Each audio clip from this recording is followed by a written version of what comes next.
오늘 야고보서 89강 진리를 떠난 자를 돌아서게 하라, 그 11번째 시간으로 너희가 짐을 서로 지라 라는 주제를 가지고 나누겠습니다. 우리는 그동안 야고보서 5장 19절에서 20절의 말씀을 가지고 오늘까지 11번째 말씀을 나누고 있습니다. 오늘 이 말씀을 끝으로 야고보서 5장 강해를 마무리하려고 합니다. 그리고 다음 주가 되면 야고보서를 한번 전체적으로 총정리하면서 야고보서를 이제 마무리를 하려고 합니다. 우리는 지난 시간에 좀 특별한 성경 구절 몇 구절을 살펴보았습니다. 그 중에서 두 군데를 다시 한번 확인해 보고자 합니다. 히브리서 6장 4절입니다. 히브리서 6장 4절.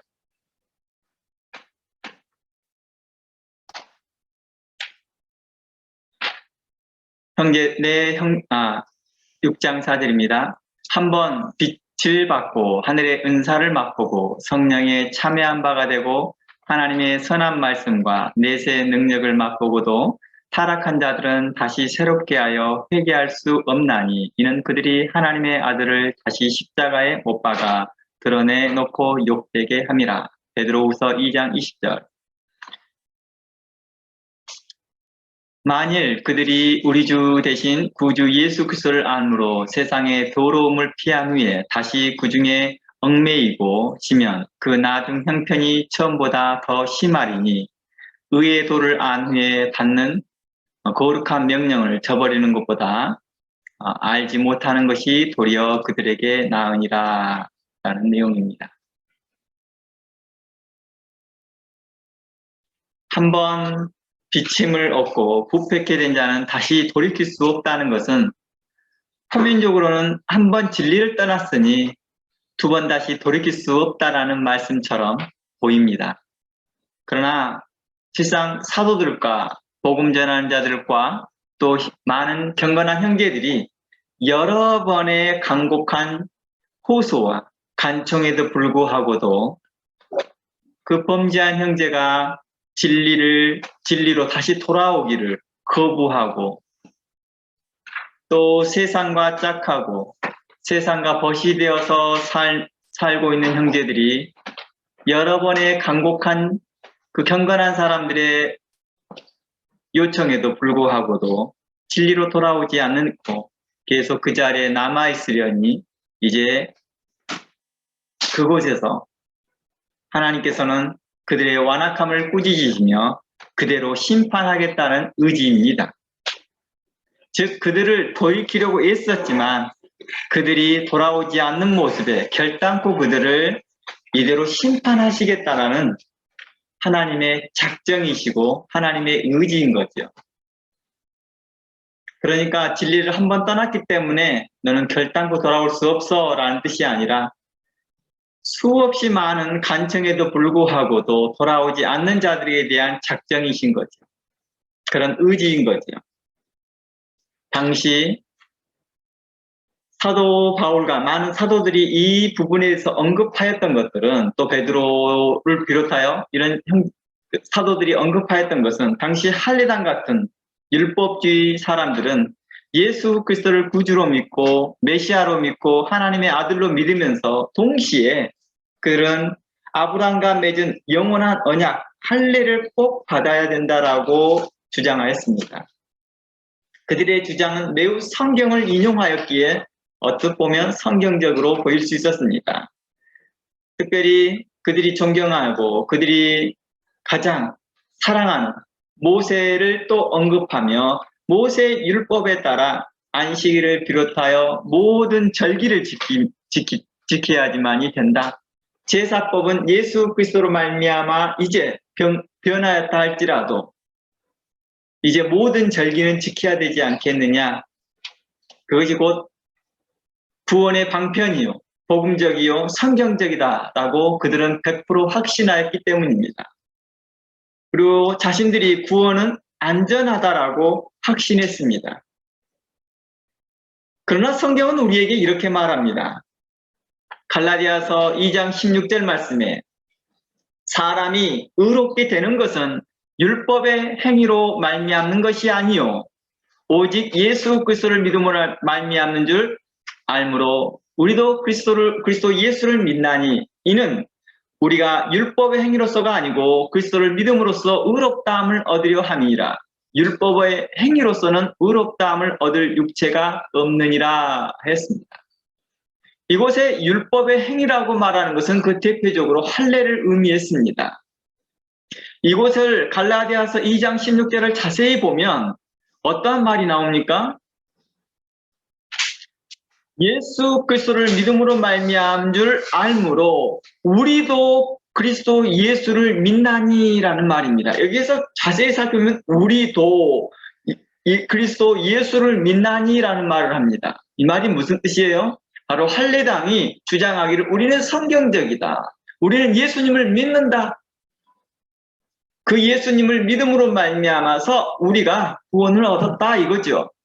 그러나 이 구원의 확증은 할례를 통하여서 또 율법에 제시된 절기와 날과 달을 지킴으로 해서 구원이 이루어진다라고 확신했던 것이죠. 그 구원이 완성되는 것이죠. 한마디로. 온전한 구원. 이렇게 이야기할 수 있었던 것입니다. 그러자 사도 바울은 이렇게 말합니다. 아니라 우리도 예수를 믿는다. 우리도 예수를 믿는데 그 내용이 아니라 오직 믿음으로서만이 의롭다함을 받는다. 이게 바로 예수님께서 우리에게 가르치신 복음이다라고 하는 것입니다.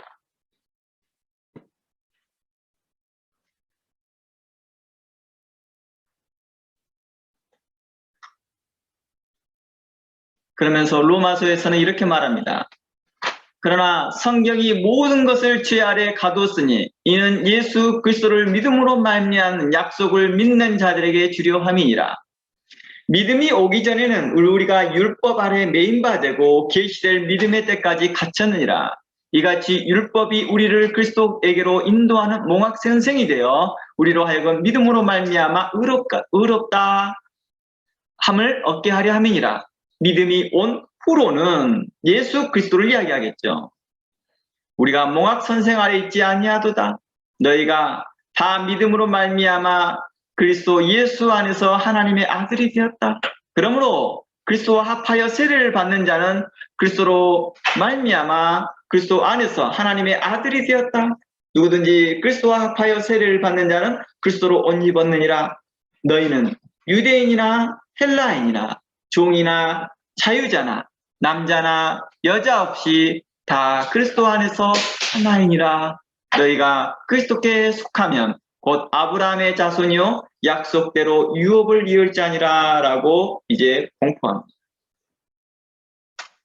그들은 할례를 받고 유대의 절기를 지켜야지만이 우리가 아브라함의 자손이다 그 증표다라고 말하였으나 이제 사도 바울은 그렇지 아니하다. 믿음이 온 이후로는 우리는 믿음으로 말미암아 우리는 아브라함의 후손이 되었다라고 공포한 것입니다. 그럼에도 불구하고도 율법을 따라 할례를 받아야 하고 율법을 따라 모든 절기와 날과 달을 지켜야 한다라고 고집을 피우며 그렇게 가르치고 그렇게 배우는데 열심히 내는 자들이 계속해서 나타나더라는 거예요. 끊임없이 나타나더라는 거예요. 그들은 성경을 주야로 묵상하는 자는 복이 있다 하였더니 더욱 열심을 내어 성경을 배우더라는 거예요. 연구하고 성경을 살펴보고 성경을 배우고 연구할수록 그들의 마음은 더 어떻게 해요? 더 완악해지더라는 거예요. 불명코 성경을 주야로 묵상하는 자는 복이 있다 하였고 그 복은 하나님께서 시편의 말씀에서 그 복을 영생이라 말씀하였는데 그들은 성경을 연구하면 연구할수록 그 복과 거리가 멀어지더라는 거예요. 도리어 마음이 완악해지고 하나님께 멀어져 가더라는 것입니다. 우리 그런 거 있잖아요. 우리가 신천지와 그 외에 다른 많은 그 이단들의 세력들을 보았을 때 그러더라는 거예요. 정말 성경 공부만 해. 한 20 몇 년 전에 3, 40년 전이었을 거예요. 30년 전 그쯤이었을 거예요. 한참 동안에 신학교에서나 교회 안에서 뭐라고 하냐면 우리가 여호와의 증인들만큼 성경을 좀 연구 좀 하자. 이런 말들이 장로교회 안에서 저희 신학교 안에서도 이런 말들이 나왔던 중 그만큼 여호와의 증인들은 성경을 매일 연구하고 살펴보는데 우리는 그렇지 못하다.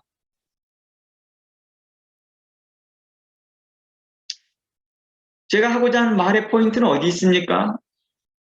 그들이 잘못된 방향을 놓고 연구하고 살펴봄으로 인해서 더욱더 하나님과의 관계가 멀어지더라는 것입니다. 그러나 할례당 이렇게 말합니다. 고지높입니다. 아니라 우리가 성경을 연구한다. 율법을 연구한다. 이렇게 말하더라는 것입니다. 믿음으로 말미암는 구원이 아니라 율법의 행위로 말미암는 구원을 주장하며 성경적 근거를 드러내니까 이제 큰 무리로가 나가게 됩니다. 분리가 됩니다. 그들에게 호통을 치고 야단을 치고 교훈을 하고 책망을 하였으나 도리어 사도 바울을 죽이려고 하고 핍박을 하고 도리어 사도 바울을 멸시하기 시작합니다.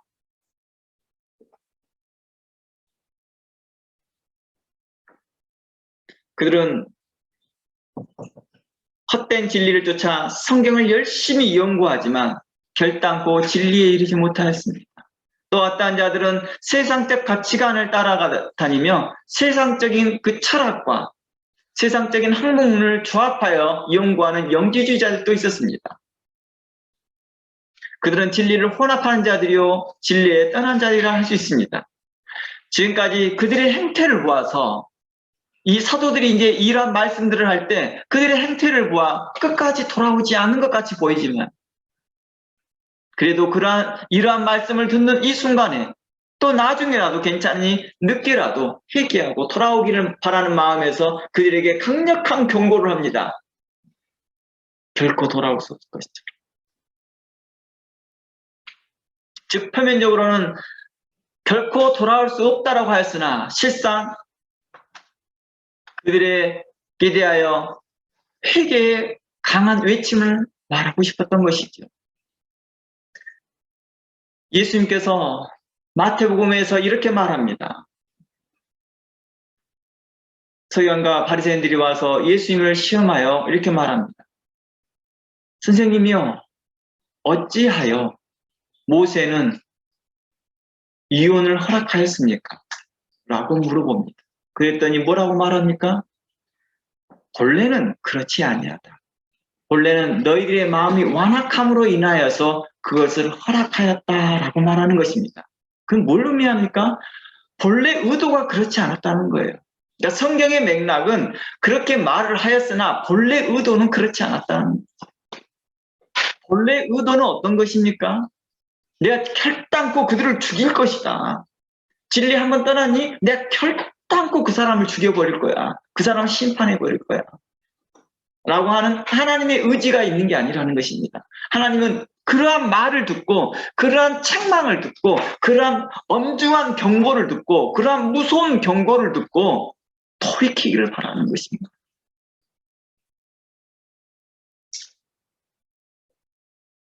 그래도 불구하고도 그들은 스스로 생각하기를 자신들은 구원은 안전하다 생각할 줄 모릅니다. 성경은 이러한 무서운 경고에도 마음을 돌처럼 단단하게 굳게 하고 진리로 돌이키지 않으면 하나님께는 결단코 기필코 불명코 그 약속대로 그 심판을 하겠다. 그리고 그 징계를 그 심판을 피하지 못할 것이다 라고 말한 것입니다.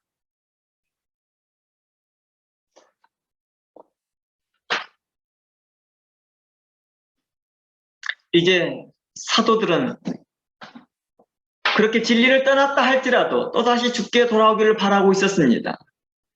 그들이 거짓된 것을 다 버리고 다시 그리스도의 말씀으로 돌아오기를 바라고 있었던 마음입니다. 사도들은 그들이 다시 돌아오기를 바라는 마음으로 그들에게 이렇게 무서운 심판을 경고했던 것입니다. 책망과 무서운 심판의 경고를 듣고 그들이 회개하기를 바라는 마음입니다. 회개하고 돌아오기를 바라는 것이죠. 그리하여 하나님의 말씀을 이제 그들이 이제 돌아왔으면 이제 그러한가? 세례 요한에 가서 세례를 한번 받아볼까? 자신들의 부흥운동도 있었고 바리새인들의 부흥운동도 있었지만 그래도 세례 요한이 많은 사람들이 선지자라고 하니까 한번 가볼까? 라고 왔다 한다면 그때부터 뭘 해야 될까요? 그때부터는 착한 마음으로 하나님의 말씀을 드려야 되겠죠. 착한 마음으로 세례 요한이 또 사도들이 증거하는 말씀을 드려야 될 것입니다. 그러나 그들이 뭐합니까? 착한 마음으로 듣지 않습니다.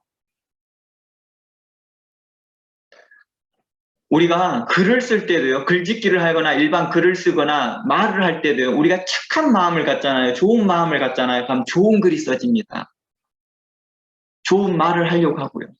무슨 글을 쓸까? 무슨 말을 해야 될까? 모를 때도요, 그냥 아이디어를, 무슨 말을 하려고는 아이디어를 내려고 하지 말고 내 마음에 착한 마음을 가지게 되면 무슨 아이디어를 쓰더니 그게 글이 나와요. 이쁜 말이.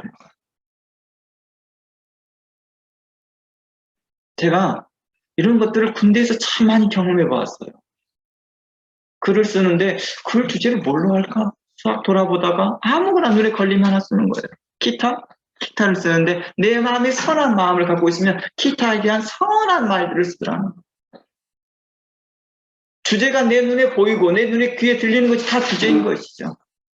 내가 하나님께 찬양하고 싶은 거, 내가 하나님 앞에 선한 마음이 갖고 있으면 좋은 글로 써지더라는 거예요. 내 마음이 불편해지기 쉽고 내 마음이 악하면 어떤 주제를 주더라도 그 방향이 이상하게 써지더라고요. 아무리 좋은 주제를 주더라도 마찬가지입니다. 이처럼 성경은 우리에게 그렇게 말합니다. 아무리 좋은 말씀이 그들에게 선포가 되더라도 그 마음이 완악하고 그 마음에 앙심을 품고 있고 그 마음에 악한 마음을 품고 있고 그 마음에 외식된 마음을 품고 있다면 결코 그 말씀이 그들에게 효력이 발생되지 않더라는 것입니다. 그곳 안에 열매가 맺지 않더라는 것입니다. 하나님의 말씀을 착한 마음으로 들을 때 그 안에서 성령의 열매가 맺는 거예요. 그러나 착한 마음으로 듣지 못할 때는 그 안에 여전히 어떤 말씀을 듣더라도 그 안에 육체의 열매를 맺더라는 것입니다. 누가복음서에서는 예수님은 이렇게 비유합니다. 누가복음 8장 15절입니다. 누가복음 8장 15절.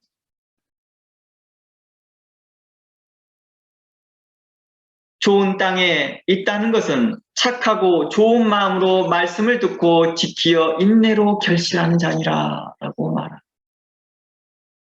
예수님이 선지자다, 예수님이 메시아다 하니까 사람들이 또 특별히 세례 요한이 예수님을 가리켜 성경에 예언된 메시아다, 하나님께서 말씀하신 예언자다라고 공포하면서 더 많은 사람들이 예수님께 집중하였습니다.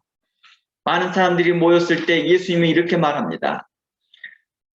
착하고 좋은 마음으로 말씀을 듣고 그리고 그것을 지키어 인내로 결실하는 자들이 좋은 땅에 있는 자들. 이 자들을 하나님께서 칭찬할 자, 하나님께 받으심직한 자들이다라고 표현하는 것입니다. 진리이신 예수 그리스도께 돌아왔다 한다면 이제 그리스도의 참된 복음과 선한 말씀을 이제 착하고 좋은 마음으로 말씀을 듣는 것입니다. 그리고 그 말씀을 듣고 끝나는 것이 아니라 그 말씀을 지키고 인내로 결실하라는 것입니다. 하나님의 말씀을 듣고 좋은 말씀, 우리 목사님, 우리 사도들, 예수님 훌륭한 말씀입니다 라고 듣고 마음에 기쁨만 가득 차고 그 다음에 잊어버려요. 바로 사그라들더라고요. 그때만 효과를 보고 말더라는 거예요. 지키어 인내로 결실할 마음이 없더라는 것이죠.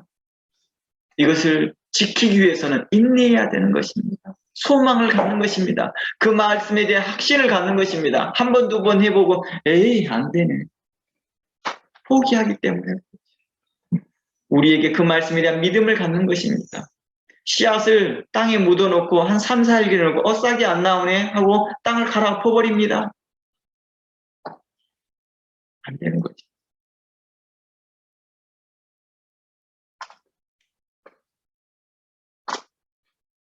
그러므로 성경은 이렇게 말합니다. 그 인내로 말미암아 결실할 그 열매들이 무엇이냐? 이것을 갈라디아에서는 성령의 열매라 하였다는 것입니다.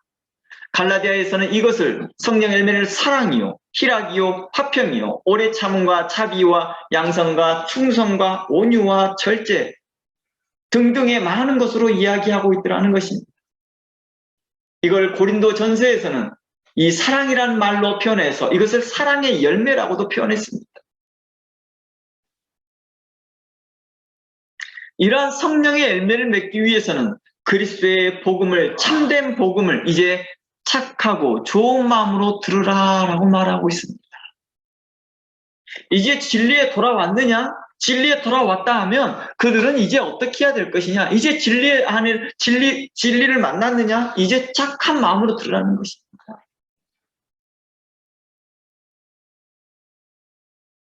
계속해서 진리로 돌이키려고 애를 씁니다. 할례당의 사람들을 진리로 돌이키려고 애를 씁니다. 그랬더니 한 번, 두 번 그런 유효청에 의해서 한 번, 두 번 오기도 합니다.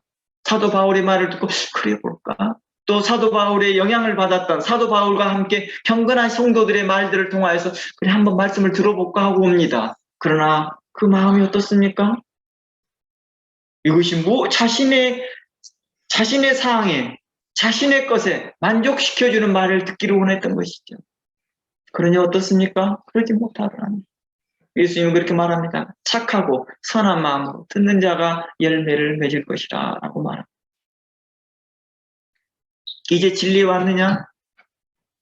그 마음을 신실하게 가져라, 정직하게 가져라 라고 말하였다는 것입니다. 착하고 좋은 마음을 소유하라 라는 이 말씀을 디모데전서 1장 19절에서는 이렇게 말하고 있습니다. 디모데전서 1장 19절에 믿음과 착한 양심을 가지라고 요청하였던 것입니다. 믿음과 착한 양심. 믿음과 착한 양심은 이제 예수님께서 말씀하신 곧 좋은 마음과 착한 양심으로 이해되어질 수 있을 것입니다. 그런데 우리가 오해하지 말아야 될 것이 있습니다. 아무리 착하고 좋은 마음이라 할지라도 그 향하는 방향이, 그 향하는 기준이 세상과 율법이 될 수 없습니다. 오직 하나님의 말씀이어야 되며 오직 그리스도의 복음이 기준이 되어야 할 것입니다. 자칫 자신의 착한 마음으로 좋은 뜻으로 했다고 하면서 율법을 따르고 율법을 연구하는 것은 거짓에 속한 것이요, 어리석은 자요.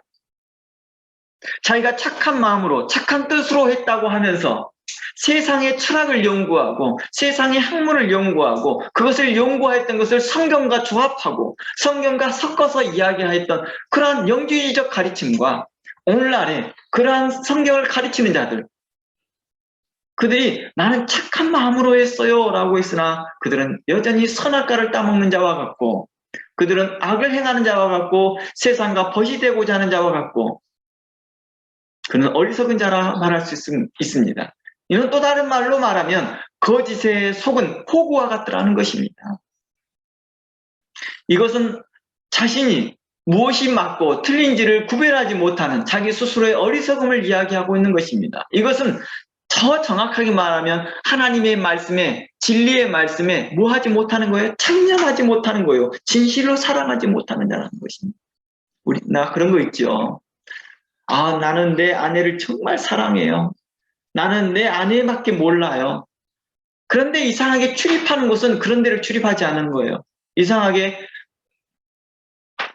이상한 불법적인 요소가 많은 그런 마사지 숍을 다닌다든지 그런 술집을 다닌다든지 그러는 거 있어요. 그러면서 늘 아내에게는 내가 사랑해요. 내가 좋은 마음으로 그런 데에 가는지 알지? 그걸 누가 믿어요? 그게 말이 안 되는 거라는 거예요. 그게 말이 안 돼. 의롭지 못하는 것이지. 그 아내의 마음을 불편하게 하면서까지 그렇게 굳이 갈 필요가 있을까요? 물론 경찰들이나 그 단속해야 될 그런 사람들은 그걸 불문하고 다니는 거죠. 특수한 사항이 있는 사람을 빼고 그 외의 사람들은 그렇게 해서는 안 되는 거죠.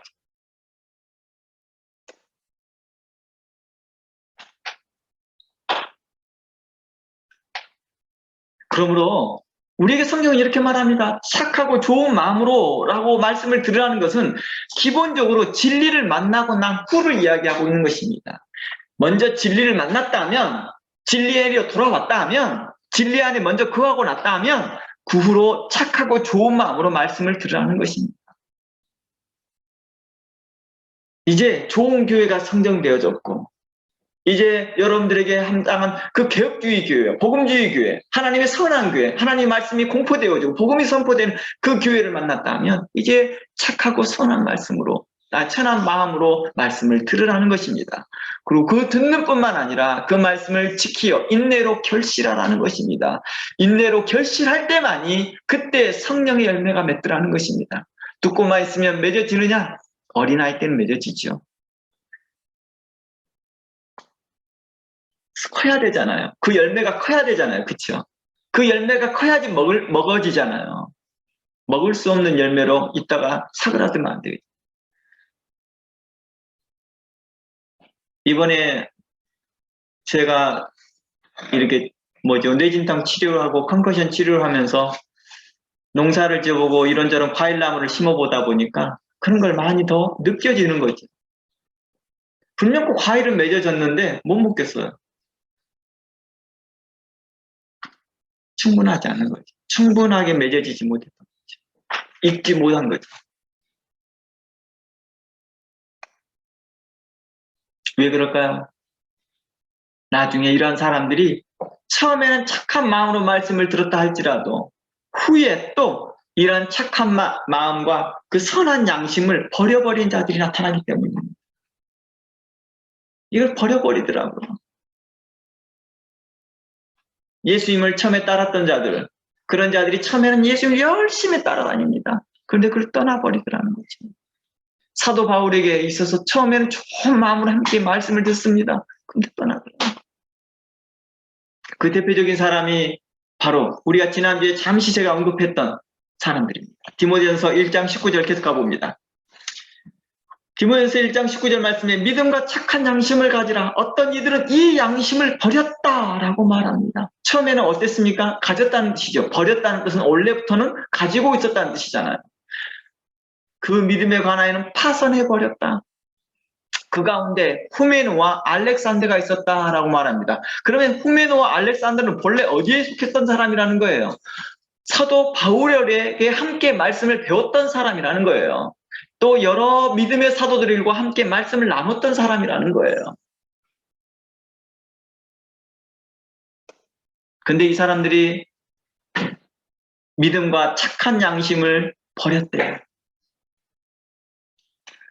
특별히 이 디모데 전서에서는요, 이 사도 바울이 계속해서 믿음과 착한 양심과 믿음을 반복해서 계속 쓰는데요. 무려 3번 정도를 써요. 성경 안에서요. 이 디모데전서 이 좁은 공간 안에서요. 이처럼 중요한 초점을 이야기하고 있었던 거예요. 당시. 우리가 말씀을 듣는데 착한 양심으로 들어야 되는 거예요. 그러니까 믿음과 양심이 서로 밀접한 관계를 갖고 있음을 사도 바울은 계속 이야기하고 있는 것입니다. 사람의 양심이 파괴되면 어때요? 도덕성이 부패되고 그와 동시에 영적으로 파멸하더라는 거예요. 이것은 그동안에 많은 신학자들이 다 정리해둔 말들이에요. 우리의 양심이 파괴되기 시작하면 윤리가 파괴되어지고 도덕이 부패하게 되고 윤리성이 부패해지고 결국에는 영적으로 완전히 파멸해버리더라. 그래서 신학교들마다 기독교 윤리학을 배워요.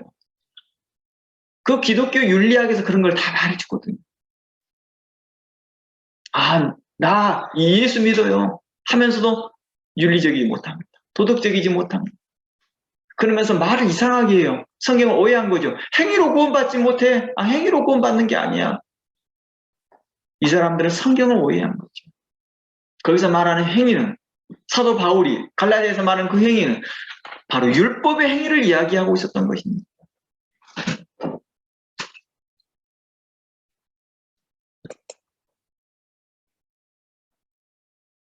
그러니까 영주주의자 같은 교훈이 그대로 나타나는 거죠. 영주주의의 교훈들은 뭐예요? 육체는 패하니까 육체로 범한 모든 일들은 실수, 죄가 아니라는 거예요. 자신의 구원과 전혀 영향을 미치지 않는다는 거예요. 이러한 가르침이 어디에 있어요? 오늘날도 있다는 거예요. 영주주의 가르침이.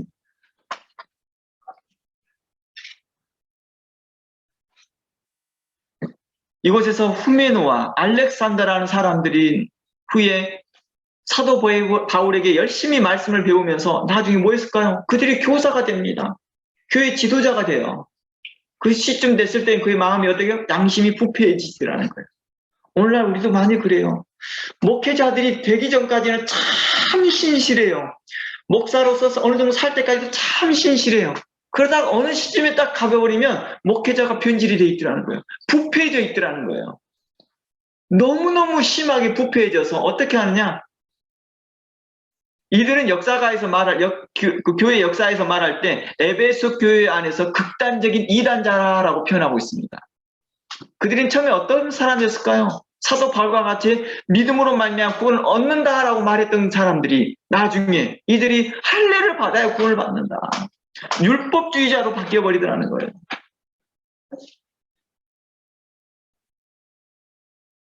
또한 영지주의 영향을 받습니다.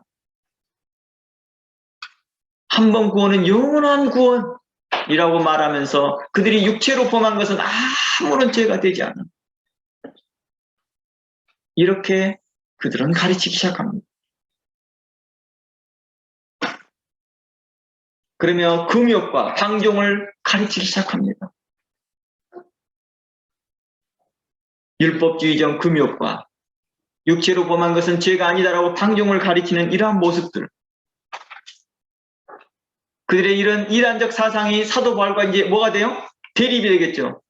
그러니까 사도 바울에 대해서 좋지 않은 앙심을 품게 됩니다. 그러다가 어느 날 사도 바울이 마침 감옥에 갇히게 됩니다. 그리고 그 감옥에서 재판을 받는데요. 알렉산더는 자기 스스로가 자원해서 거짓 증거를 그 재판 받을 때 일부러 뭐 합니까? 사도 바울에게 불리한 증언들을 하기 시작합니다.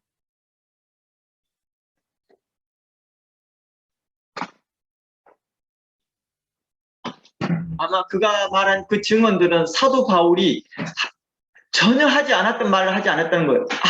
전혀 하지 않았던 말들을 그가 거짓으로 꾸몄을 수도 있겠지만 아마 대부분은 사도 바울이 했던 말들을 뭐 했을까요? 왜곡하여 완곡하게 말을 했을 거라는 것입니다. 사도 바울이 너 이 말을 했잖아. 그 말을 가지고 꼬투리 잡는 거죠.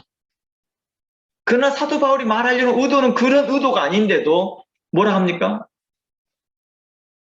그렇게 방향을 들어갑니다. 그러면서 이렇게 말합니다. 이 바울은 율법이 없어져도 된다고 말하더라. 구약을 아예 안 봐도 된다 하더라. 사도 바울이 언급했던 말 하나를 꼬투리 잡으면서 그렇게 말의 맥락을 찾아가지 않습니다.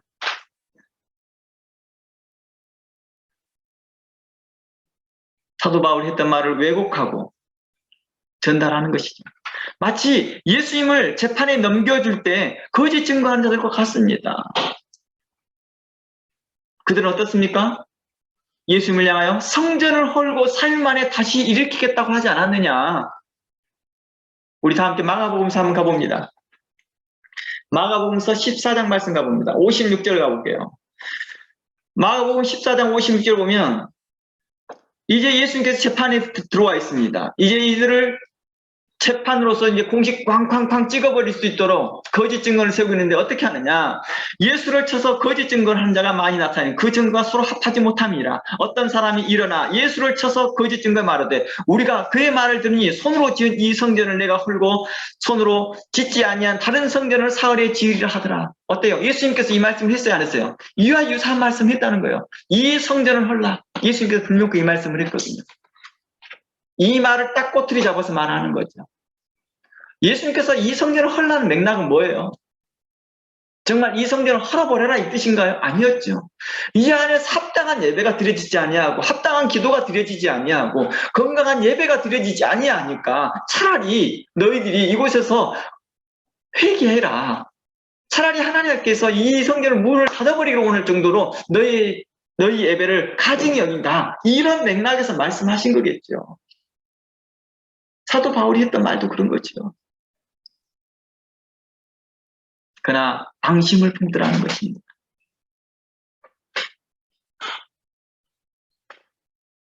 참된 성도는 그리고 예수 그리스도를 사랑하는 사람들은, 하나님을 사랑하는 사람들은, 그리고 성령의 인도함을 받는 사람들은요, 당연히 성령의 열매를 맺는 거예요. 실상 대부분의 그리스도인들은요, 비슷한 성격을 가지고 있습니다. 어떤 성건자요? 착하더라는 거예요. 비슷하더라는 거예요. 그러니까 그리스도인들이 아니들 할지라도요, 어느 행동을 보면서 혹시 예수를 믿으세요? 이런 말들을 하게 되는 이유가 뭐예요? 그게 맺어지는 열매가 비슷하기 때문에 그래요. 비슷하기 때문에. 성령의 열매는 국률한 마음이고 사랑하는 마음이에요. 그러나 자신은 진리를 가르친다거나 율법의 선생이라고 하나 정작 성령의 열매가 없더라는 거예요. 누구에게요? 그 알렉산더에게는요. 왜 그래요? 당연한 거죠. 율법을 찾아보고 있고 진리에 떠난 것을 찾아보고 있으니 당연히 그 안에는 성령의 열매가 맺을 수가 없겠죠. 당연히 육체의 열매가 맺는 거겠죠. 그래서 그는 사도 바울에게 불리한 마음을 갖습니다. 의롭지 못한 마음을 갖습니다. 그를 공경에 빠뜨리려고 더욱더 뭐합니까? 노력합니다. 그래서 재판에서 빠져나오지 못하도록 심한 올무에 들어갈 수 있도록 계속해서 불리한 증언을 합니다.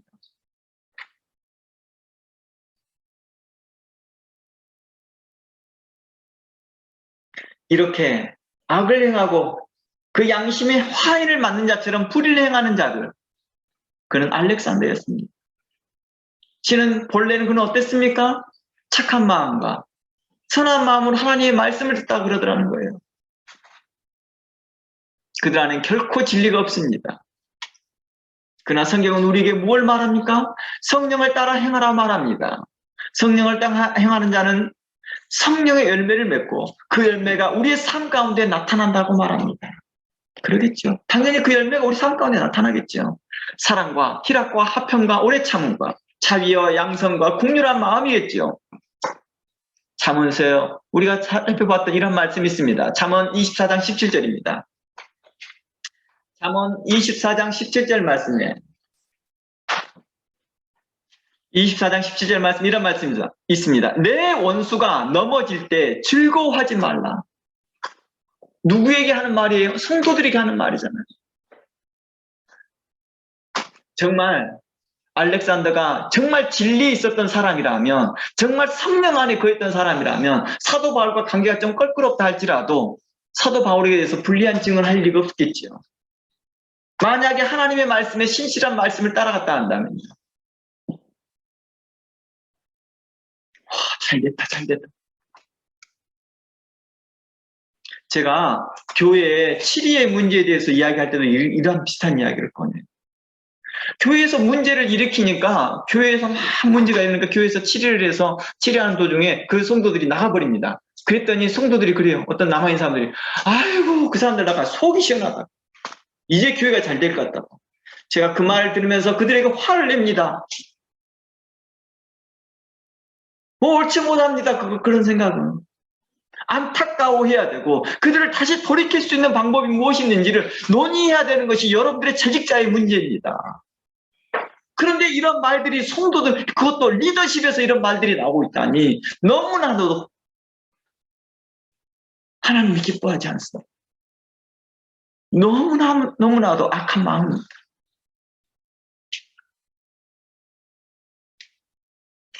교회 안에서 자신들에게서 스트레스를 받게 하고 힘들게 했다고 해서 그들이 나가니까 막 기분 좋아서 막 그 다음 주에 와서 아유 목사님 그들이 이제 나가기로 결정했습니다. 이제 다 나옵니다.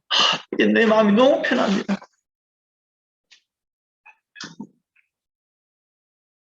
이제 저희 교회가 잘 될 것 같습니다. 잘 됐을까요? 그런 마음을 갖고 있는 교회가요? 오클랜드 안에서 이름조차도 사라져버렸습니다.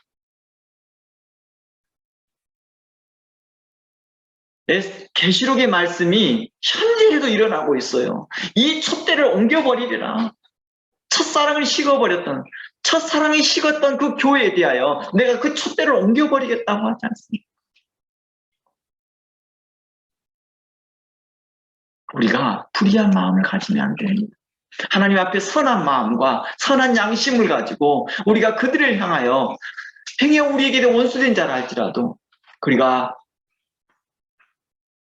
어려운 일을 당할 때 마음으로 기뻐해서는 안 된다는 것입니다. 그가 엎드러질 때 마음으로 기뻐하지 말라. 18절 여호와께서 이것을 보시고 기뻐하지 아니하사 그 진노를 그에게서 옮기실까 두려워하네. 원래 누구에게 가야 될 진노였어요? 이렇게 악을 행하는 자신 성도에게 악을 행하는 그 사람의 갈 진노가 어떤 성도가 자신에게 악을 하는 자를 보고 그가 잘못된 걸 보고 마음속으로 기뻐하고 있을 때 그 악한 자의 갈 진노가 동시에 너에게도 갈 것이다 라고 말하고 있는 것입니다. 그러므로 19절 너는 행악자의 득이함을 보고 또한 19절 이렇게 말합니다. 행악자의 득이함 잘 되는 걸 보고 분을 품지도 말고 그가 잘 된다고 해서 품지도 말고 그들하고 컴피티션도 하지 말고 그들과 함께 경쟁하려고도 하지도 말라. 그들의 형통함을 보고 나한테는 왜 이러고 저 사람은 저랬을까 라고도 부러워하지도 말라는 것입니다. 오직 신실한 마음과 착한 마음과 선한 양심을 가지고 신앙생활 하라는 뜻입니다. 오늘 어떻습니까? 신앙생활이 뭐가 더 잘 되냐, 하나님께서 얼마나 자신에게 복 주시냐는 걸로 컴피티션하고 있다는 거예요. 그러니 교회가 어떻게 해요? 세상과 벗이돼가는 것이죠. 그러한 성도들은 자신도 모르게 세상과 벗이돼가고 세상의 가치관을 따라오고 정말 하나님을 사랑한다 하면서도 사랑하지 않다고 말로만 사랑하는 거죠. 입술로만 사랑하는 것이죠. 자신의 이익이 맞지 아니하면 언제든지 구사토팽 버려버리더라는 것입니다. 그러나 성경은 이렇게 말합니다. 잘 봐라. 하나님께서 말합니다. 성도들에게 말합니다. 잘 보아라. 20절. 행악자는 장래가 없다. 행악자들 그렇게 잘 되고 있다 하잖아. 행악자들이 지금 현재 형통하게 지나고 있잖아. 근데 그들은 장래가 없어. 그 악인들은 그의 등불들이 곧 꺼져. 그러니 너는 그 안에서 너는 낙심하지 말아라. 오직 선한 양심을 가지고 넌 달려가라. 그러므로 성령의 열매를 맺는 사람은요, 행여 자신의 원수라고 느껴졌던 사람이라 할지라도 그가 넘어졌을 때 속으로 기뻐하지 않는 것입니다. 마음으로 기뻐하지 않는 것입니다. 여러분 여기저기 사람들하고 함께 그것을 즐거워하지 않는다는 것입니다. 그를 긍휼히 여기지는 못할지언정 그에 대하여서 노코멘트 하는 거예요. 말하지 않는 거예요. 그 사람에게 내가 긍휼한 마음을 갖지 못할지언정 그냥 노코멘트 말하지 않는 거예요. 침묵하는 거예요. 침묵. 야고보서의 말씀처럼 야고보서 2장의 말씀처럼 너의 혀를 주장하는 것이죠. 혀를 절제하는 것입니다. 우리가 세상 사람들과 다른 것은 원수까지라도 사랑할 수 있는 힘이 하나님께로부터 온다는 것입니다. 우리가 그리스도인이 다른 것은 이유가 바로 원수까지라도 사랑할 수 있는 힘이 하나님께로 온다는 것을 믿기 때문입니다. 그것이 바로 성령의 열매였습니다. 예수님은 자신을 핍박하고 욕하고 조롱하는 자신에게 대하여 거짓으로 증거하고 심지어 자신을 거짓으로 증거하고 일부러 불리한 증언을 하고 결국 십자가에 못 박은 자들을 위해서 예수님은 기도하는 거예요. 우리 함께 가볼래요? 가보지 않겠습니다. 제가 사진 하나 보내드리겠습니다. 카톡에서 바로 올려주시기 바랍니다.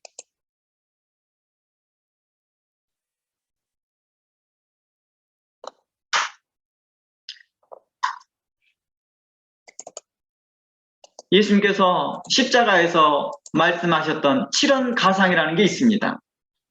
7원 가상 중에서 예수님께서 가장 첫 번째 하셨던 말씀이 무엇인지 아세요? 바로 이렇게 말합니다. 아버지요, 저희들을 사하여 주옵소서. 자신의 하는 것들을 알지 못하니다라고 말합니다. 예수님께서 십자가에 매달려서 7가지의 말씀, 7원 가상이라고 하거든요. 예수님께서 7가지 하신 말씀 중에서 예수님의 첫 번째 기도가 하나님 나 좀 살려주세요. 내가 이렇게 어렵습니다. 나 이렇게 힘든 거 주님 아셔야죠. 이 기도를 하지 아니하고 도리어 저들을 긍휼히 여겨달라고 기도하더라는.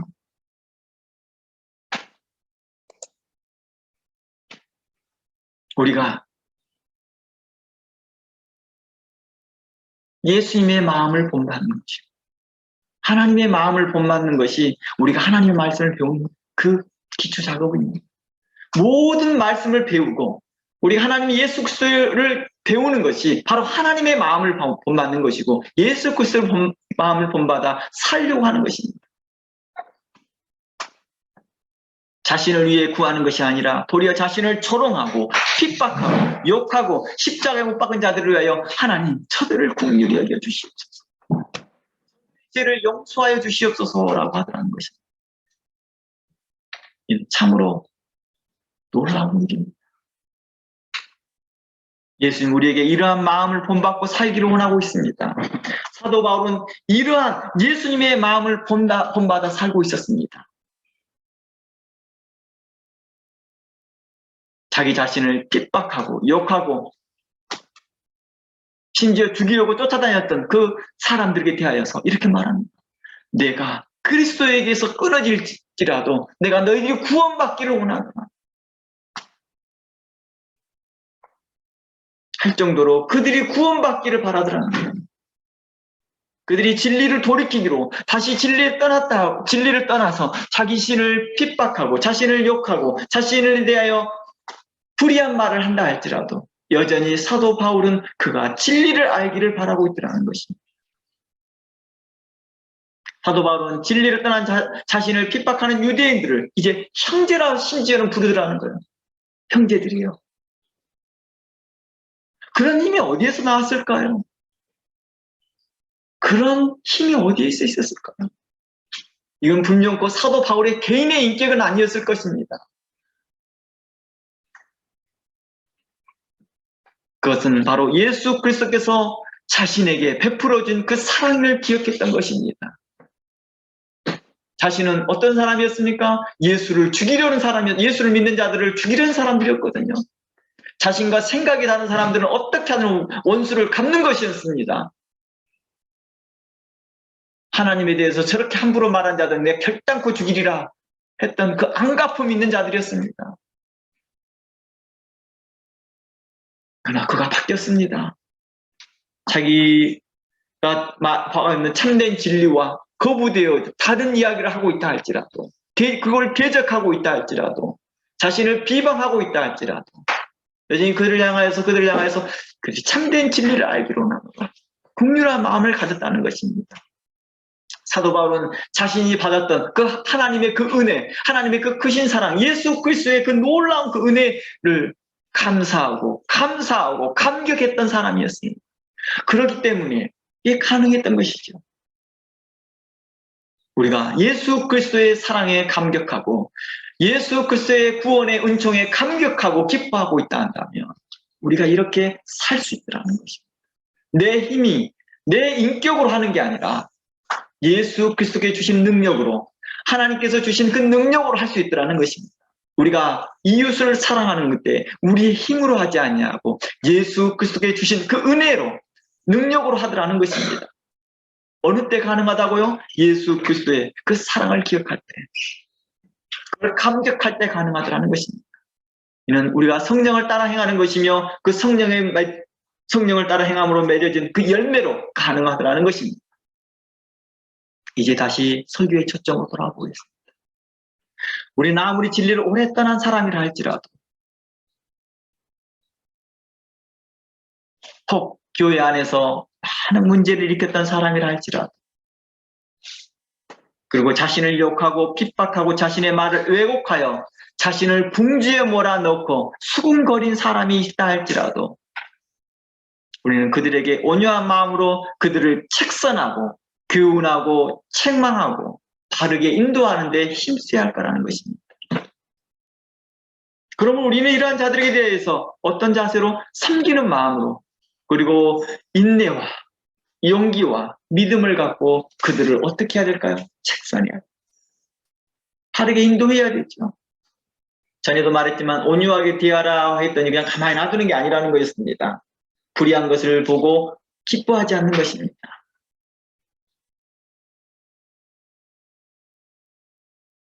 그들을 교훈하여 주고 주의 진리로 돌아서게 하는데 힘써야 하더라는 것입니다.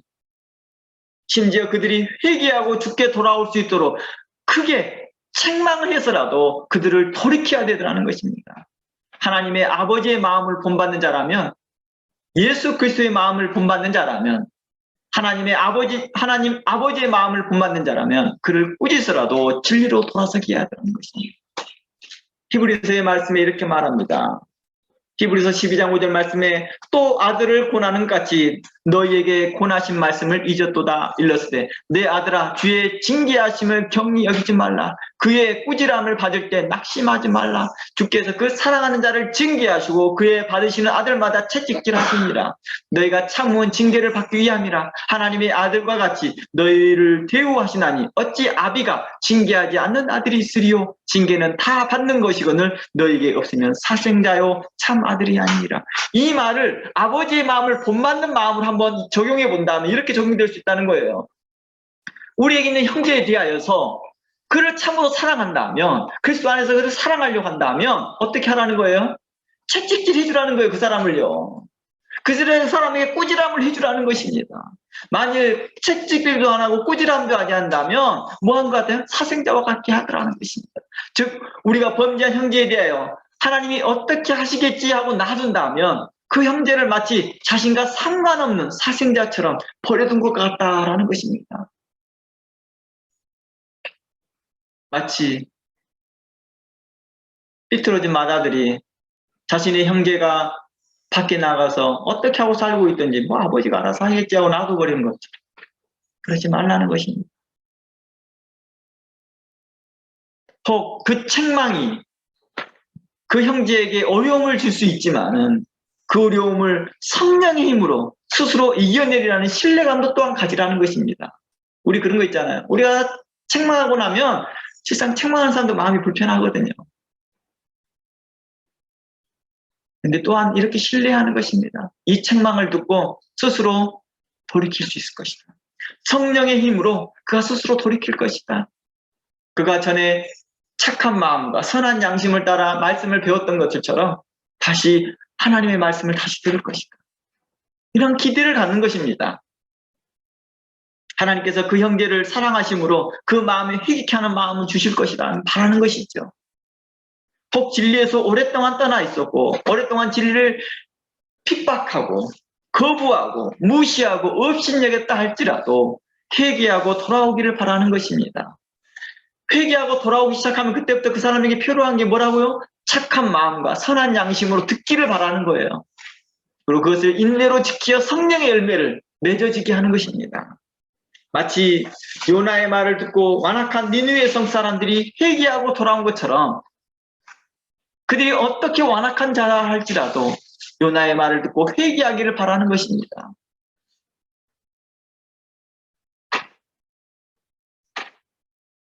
우리가 이런 마음을 갖는 거예요.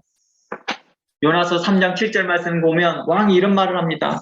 왕이 그 대신을 더불어 조서를 내려 니느웨에 선포하여 가로되 사람이나 짐승이나 소떼나 양떼나 아무것도 입히지 말고 입에 대지도 말라. 3장 7절입니다.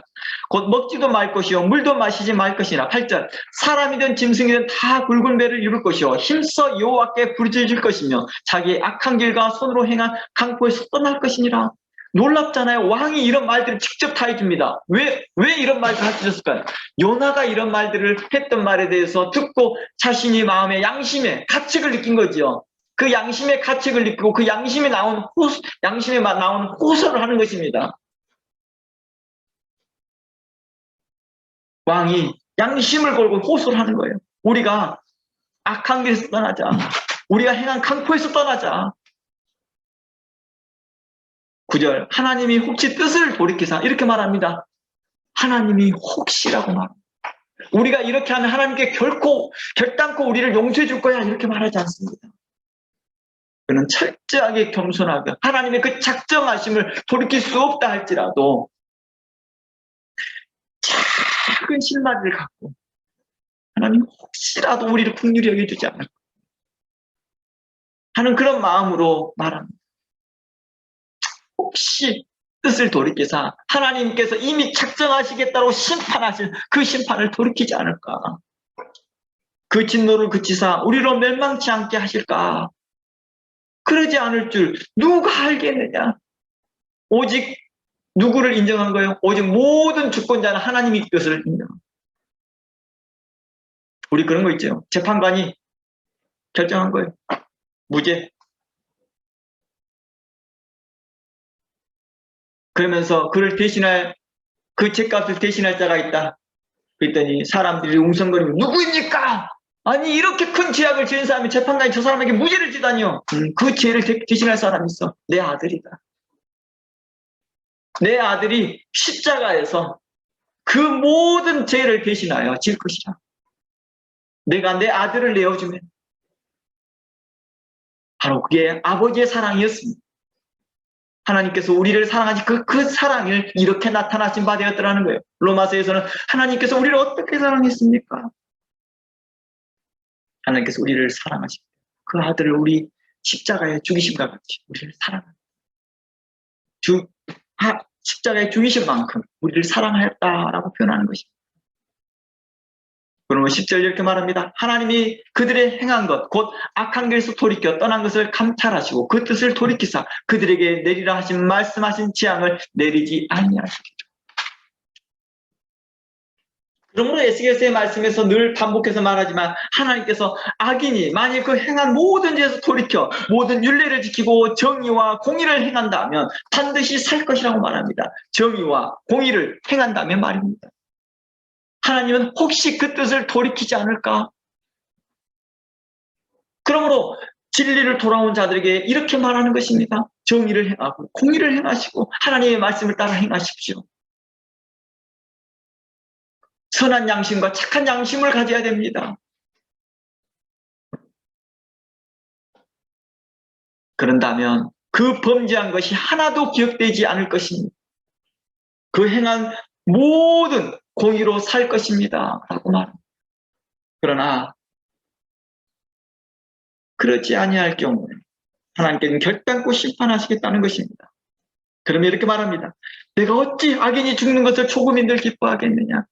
그가 돌이켜 그 위에서 떠나 사는 것을 내가 어찌 기뻐하지 않겠느냐? 했다는 것입니다. 우리가 좀 전에 함께 불렀던 찬양, 우리가 함께 불렀던 그 특송했던 그 찬양 가사 가운데 이렇게 말합니다. 내 백성이 나를 떠나 돌아섰지만 내 사랑이 내 백성을 포기 못한 바. 그 하나님의 사랑이 우리를 포기하지 않더라는 것입니다.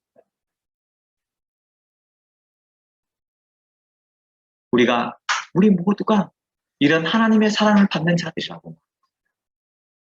그러므로 우리가 서로 긍휼히 여기고 용납하고 사랑하는 것이 마땅하다라고 말하는 것입니다.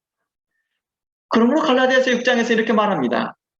갈라디아서 6장 1절 말씀에 형제들아 사람이 만일 무슨 범죄한 일이 드러나거든 신령한 너희는 온유한 심령으로 그러한 자를 바로잡고 내 자신을 돌아봐 너도 시험을 받을까 두려워하라. 너희가 짐을 서로 지라 그리하여 그리스도의 법을 성취하라라고 말합니다. 짐을 서로 지라는 것은 어떤 의미일까요? 그 범죄한 형제와 관계를 지속적으로 관계해갖고 돕는 것을 의미하겠지요. 범죄한 형제를 포기하지 말라는 것입니다. 여러 방법을 통해 힘써 돌이키라는 것입니다. 오늘날처럼 정말 좋아요. 좋은 설교들 여러분들에게 들었던 은혜 받던 설교들을 링크 걸어주면 돼요. 카톡으로. 한 번씩 식사하자고도 하고요. 아니면 이런저런 안부도 여쭤봐도 돼요.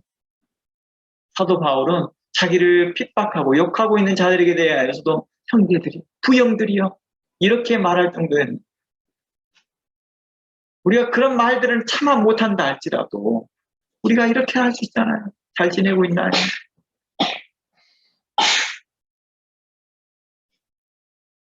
오직 그의 잘못만 생각하고 정죄만 하지 말고 온유한 마음으로 그 범죄한 형제를 돌이키라고 말합니다. 돌이키라고 말합니다. 그리고 이 본문을 자세히 보면 뭐라고 말하고 있습니까? 공동체가 함께 그 범죄한 형제를 돌이키는데 힘쓰라고 말하고 있습니다. 이것이 단 한 사람의 사명이 아니라 공동체가 그 범죄한 형제와 관계하면서 돌이키는데 힘쓰라는 것입니다. 이것이 바로 그리스도께서 말한 새 계명이요. 곧 서로 사랑하는 명령을 실천하는 것입니다. 그리고 이것이 곧 그리스도의 법을 성취하는 것입니다.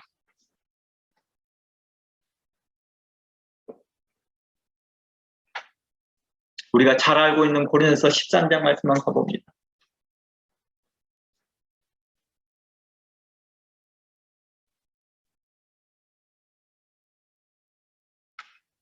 고린도서 13장 말씀에 이러한 말씀이 있습니다. 4절. 사랑은 오래 참고 형제에 대해 온유하는 것도 사랑이지만 동시에 6절에서 사랑은 불의를 기뻐하지 아니하며 진리와 함께 기뻐하는 것도 사랑이라고 말합니다. 사랑이 뭐라고요? 불의를 기뻐하지 않는 거예요. 내가 당신을 사랑합니다. 나는 사랑하는 자입니다. 그리스도의 사랑을 실천하려고 합니다. 난 하나님을 사랑하며 내가 하나님의 사랑을 본받아서 사랑을 행하려고 합니다 하는 자들은 불의를 기뻐하지 않는 거예요. 불의를 참지 않는 것입니다. 그리고 진리와 함께 기뻐하는 것입니다. 그러니 사랑은 여러 가지 의미를 포함하고 있습니다. 그러니 만일 우리 모두가 하나님을 본받는 자라 한다면 사랑을 행하는 자야 될 것입니다. 형제에 대하여 오래 참, 형제에 대하여 온유하며 인내해야 되지만 동시에 불의를 기뻐하지 않는 것입니다. 그가 진리 안에 들어왔을 때 함께 기뻐하는 것입니다. 그가 진리 안에 들어오기를 기뻐하는 것입니다. 사랑이 많은 사람을 온유하고 인내하는 사람만 말하지 아니하고 불의한 것을 기뻐하지 않는 것들도 사랑하는 사람.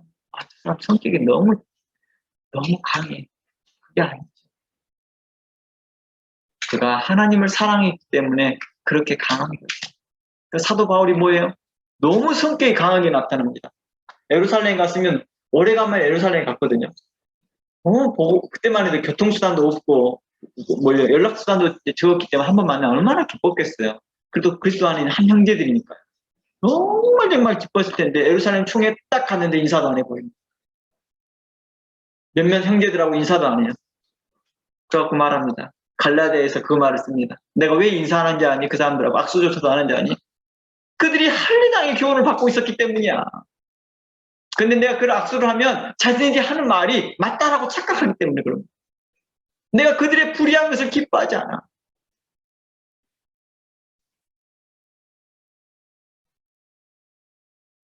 우리가 하나님을 사랑한다면 우리가 이런 심정 갖는 거죠. 그러면서 속으로는 이런 거죠.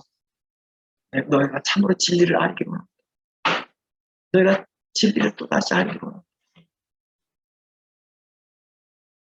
그 단지 사도 바울이 그렇게 하는 행동은 단지 그들이 자신이 하는 일들이 옳지 못하다는 것을 보여주고자 하는 단회적 행동인 것이지 지속적으로 그러지 않았겠죠. 계속 다른 방법, 오늘날 같았으면 이런 방법, 저런 방법을 통하여서 그가 진리를 알기를 바라고 있더라는 것입니다.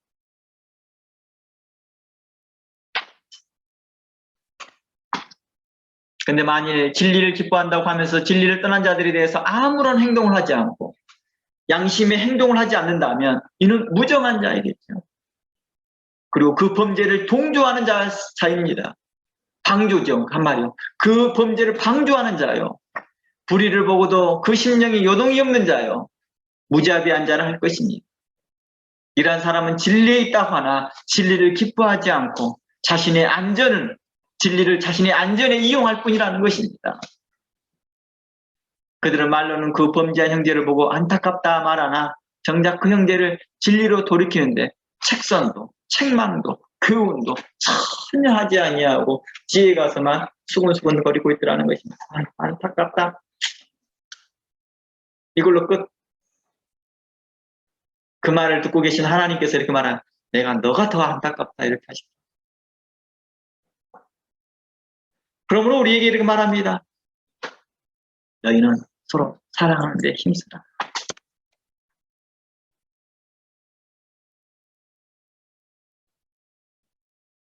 심지어 이러기도 하더라고요. 진리로 돌이키는데 함께 힘을 모으고 함께 마음을 같이 하자고 했는데도 불구하고도 자신의 안위만 생각하더라는 거예요. 누구를 전도할 때는 산 넘어 바다 건너서라도 가까이 넘어서라도 그들에게 복음을 증거하면서도 가까이 있는 범죄한 형제를 돌이키자 하는데 함께 협력하지 않습니다. 돕지도 않습니다. 무관심하고 무정하고 아무런 행동도 하지 않습니다. 함께 마음을 같이 하자고 각자 자신의 하자고 했지만 각자 자신의 안위만 생각하더라는 거예요. 자신의 이익과 자신의 편의만 생각하고 하더라는 거예요. 그 범죄한 형제를 돌이키는데 함께 힘을 모으지 않더라는 것입니다. 이번에 성경 강해를 하면서 우리 어떤 특정한 그분에게 대하여서 그분이 함께 이 말씀에 들어올 수 있도록 함께 노력합시다. 그분이 진리에 떠나지 않도록 진리 안에서 굳건히 설 수 있도록 함께 협력하고 도웁시다. 함께 그렇게 말을 했던 사람들이 막상 오픈하면 아무도 참석하지 않습니다. 다 자신의 안위와 자신의 핑계거리만 이야기합니다. 나는 밭을 샀으니, 나는 소를 샀으니, 나는 무엇을 했으니, 나는 이제 장가를 갔으니, 나는 이제 시집을 갔으니 하며 이런 저런 핑계를 대면서 그 사람을 권하여서 함께 참석하자. 그런 말을 하지 않더라고요. 정말 하나님의 은혜가 어찌 그들에게 임할 수 있겠습니까? 성령이 함께 했던 사람들을 보면 어떻습니까? 아유, 같이 가자고. 오늘 어느 목사님 오셨다 하는데 함께 그 말씀 들어보자고. 그 사람을 그 부흥에 집회하게, 그 세미나에 참여시키기 위해서 일주일 동안 공들여 데리고 오더라고요. 뭐 하기를 바라는 마음이었을까요? 그가 진리 안에 들어오기를 바라는 마음이었겠죠. 알아서 하시겠지, 하나님이. 뭐 담임 목사님이 알아서 하시겠지. 아니, 담임 목사님이 그리고 뭐 훌륭하면 알아서 하겠지. 아유, 뭐 목사님이 그렇게 훌륭한 말씀을 증거하면 다 사람들이 알아봐 주겠지 뭐. 이러한 맥락이 있더라는 거예요. 함께 가자 권하지 않더라는 것입니다.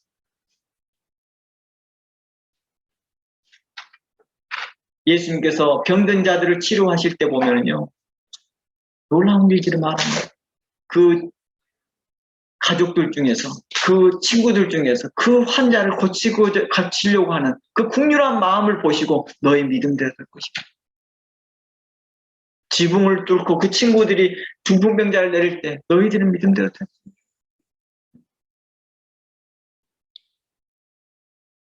한 백부장이 자기의 좋은 하인이 죽어가는 걸 보면서 제발 와서 살려달라고 할 때 내 믿음대로 됐습니다. 그들의 국률한 마음을 보시고 그들의 국률을 하나님께 베푸시더라는 거죠.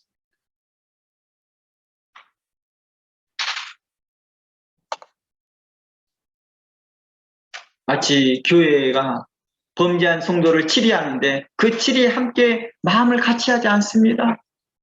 리더십의 결정에 함께 동참하지 않습니다. 알아서 하겠지 하고 무관심으로 일관하더라는 거예요. 이런 맥락이죠. 그러므로 만일 진리에 있는 것을 정말 기뻐한다면, 그 기쁨을 함께 하고 있다 한다면, 정말 그 진리에 정말 기쁨에 충만하다면 그 기쁨을 함께 다른 사람과 나누려고 해야 되지 않겠습니까? 그러나 진리에 있다고 하면서도 그것을 기뻐하지 않습니다. 그냥 자신은 정통이야. 나는 진리 안에 있어. 그걸로 그냥 안주하는 거죠. 그냥 그걸로 안주.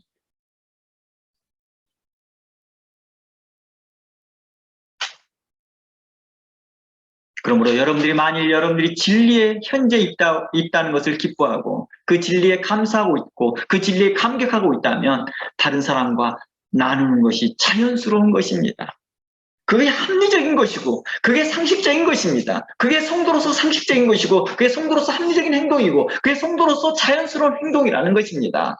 그런데 이런 자연스러운 행동과 성도로서 합리적인 행동과 성도로서 이런 상식적인 행동이 안 나타나더라는 거예요. 교회 안에 상식이 없고 교회 안에 합리성이 떨어지고 교회 안에 자연스러움이 없어지고 다 억지스러운 외식만이 가득 차 있더라는 거예요.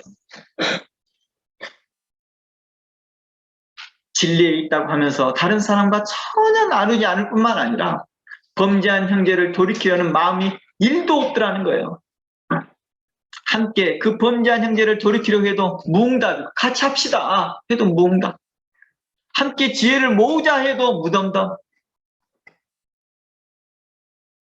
자신들의 안위와 편의만 집중하고 있더라는 것입니다. 이는 진실로 진리를 기뻐하는 자의 모습은 아닐 것입니다. 단지 그 진리를 이용하고 그 진리를 통하여서 자신의 안주만 생각하고 자신의 안락과 안전만 생각하는 자들 뿐일 것입니다.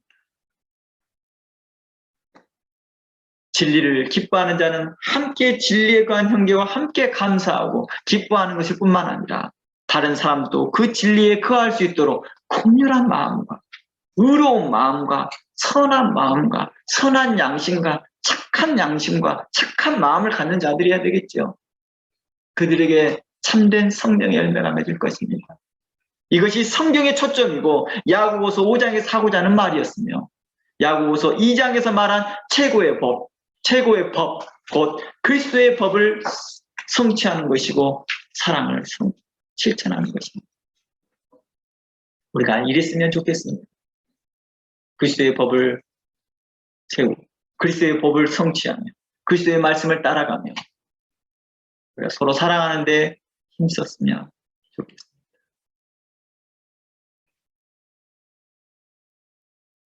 다 함께 기도합니다.